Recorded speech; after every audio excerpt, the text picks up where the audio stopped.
a call for emancipation from the bondage of corruption. Lent is a season of reflection, penance, and self-renewal.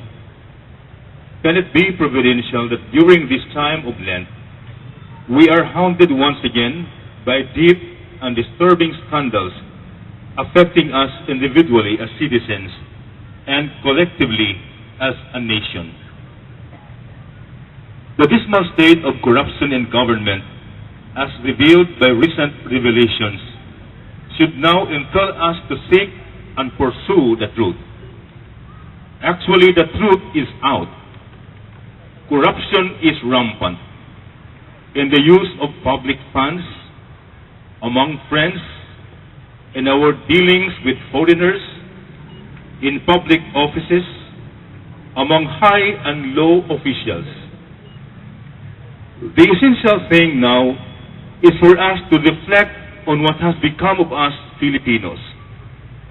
And by us, we mean all, both in and out of government, private and public individuals.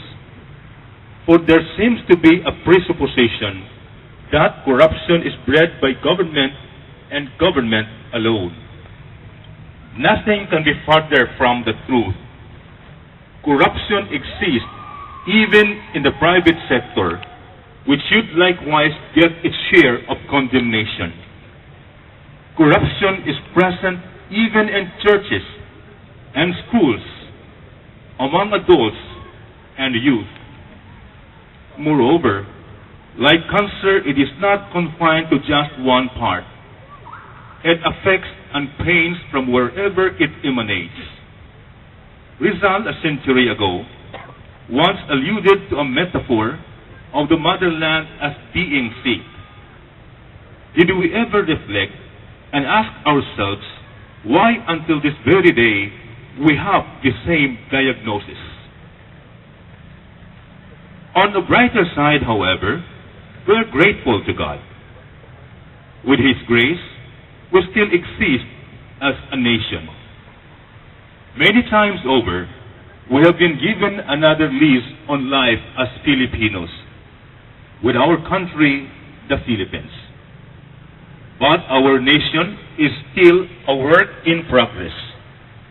We've had numerous pre-colonial uprisings, modern-day coups, and people power revolts. We seem to be endlessly rolling the rock of Sisyphus up and down the hill of our destiny. But by the grace of God, we have survived.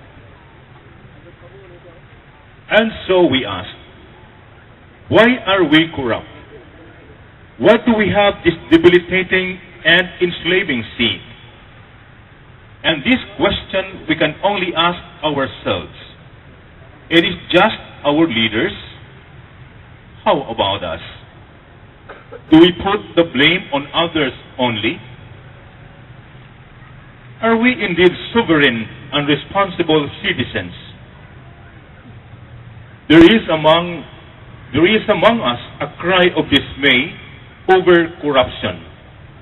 And there is a growing clamor for both immediate and long-term actions.